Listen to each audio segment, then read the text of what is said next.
गोरा बादल चाचा भतीजे दोनों लाखों पर भारी थे।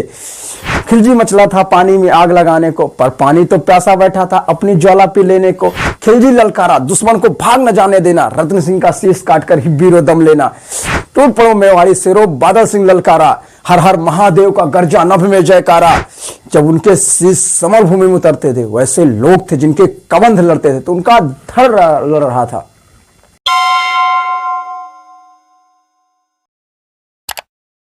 हाँ जी, नमस्कार साहब जी, आप देख रहे हैं फलक। मैं शिव कुमार देता हूं आपको दवाइयों बीमारियों की समान जानकारी, साथ साथ कुछ मीठे अल्फाज, जिसमें से आज गोरा बादल की सीरीज का दूसरा भाग है। अगर आप पहला भाग नहीं देखे हैं तो जाइए, डिस्क्रिप्शन में लिंक है, देखिए, आपको बेहद समझ में आएगा।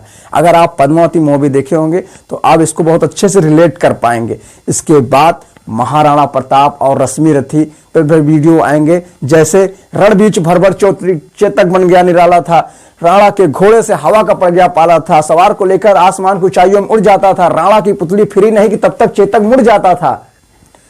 और रश्मि रथी जैसे वर्षों तक वन में घूम घूम बाधा विघ्नों को चूम चूम, सह धूप घाम पानी पत्थर, पांडव आए कुछ और निखर, सौभाग्य न सब दिन सोता है, देखें आगे क्या होता है।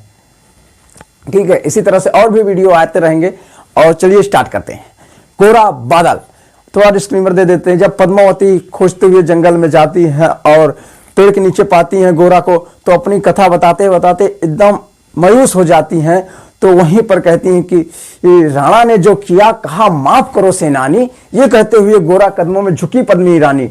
अब पद्मिनी मेवाड़ वंश की आभा, तो गोरा बड़ा आश्चर्यचकित हो जाते हैं। हाँ हाँ क्या करती हो? गोरा पीछे हट बोला। फिर राजपूती गरिमा का धधक उठाता सोला, महारानी हो तुम सिसोदिया कुल की जगदम्बा हो, प्राण प्रतिष्ठा एक लिंग की ज्योति अग्नि गंधा हो, इन शब्दों से सम्मानित करता है। तुम निश्चिंत रहो महलों में देखो समर भवानी, खिलजी देखेगा केसरिया तलवारों का पानी। अब खिलजी देखेगा केसरिया तलवारों का पानी। एक लिंग की शपथ, महाराणा वापस आएंगे। क्या शपथ ले रहे हैं कि जब तक गोरा के कंधे पर दुर्जय शीश रहेगा, महाकाल से भी राणा का मस्तक नहीं कटेगा। एक लिंग की शपथ, महाराणा वापस आएंगे, महाप्रलय के घोर प्रबंधन भी नहीं रोक पाएंगे। शब्द शब्द मेवाड़ी सेनापति का था तूफानी, जिसको सुनकर शंकर के डमरू में जैसे जागी वीर भवानी, जिसके कारण मिट्टी भी चंदन है राजस्थानी, दोहराता हूं सुनो रख से लिखी हुई कुर्बानी।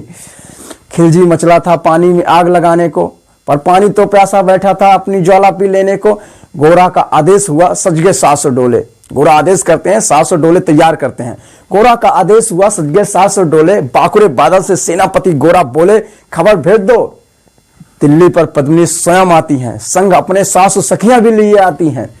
स्वयं पद्मिनी ने बादल का कुमकुम तिलक किया था, दिल पर पत्थर रखकर भीगी आंखों से विदा किया था।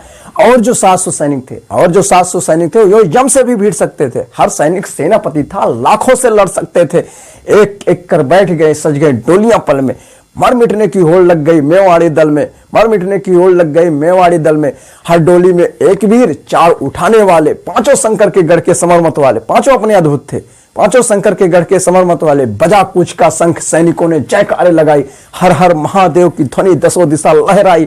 फिर गोरा बादल के अंतस्थ में जगी ज्योति की रेखा, मातृभूमि चित्तौड़ दुर्ग को जी भर कर देखा। कर अंतिम प्रणाम घोड़ों पे चढ़े सुबह अभिमानी। उन्हें पता है कि हम जहां जा रहे हैं वहां से जिंदा वापस आना बहुत मुश्किल है। वही कह रहे हैं, कर अंतिम प्रणाम घोड़ों पे चढ़े सुबह अभिमानी, निकल पड़े मातृभूमि की लिखने को अमर कहानी, जिसके कारण मिट्टी भी चंदन है राजस्थानी।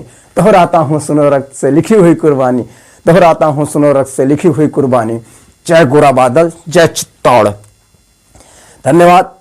गोरा बादल के लिए एक लाइक तो बनता है। अगर और भी वीडियो देखना है इसी तरह से सब्सक्राइब कीजिए चैनल को। ठीक है, हृदय से धन्यवाद।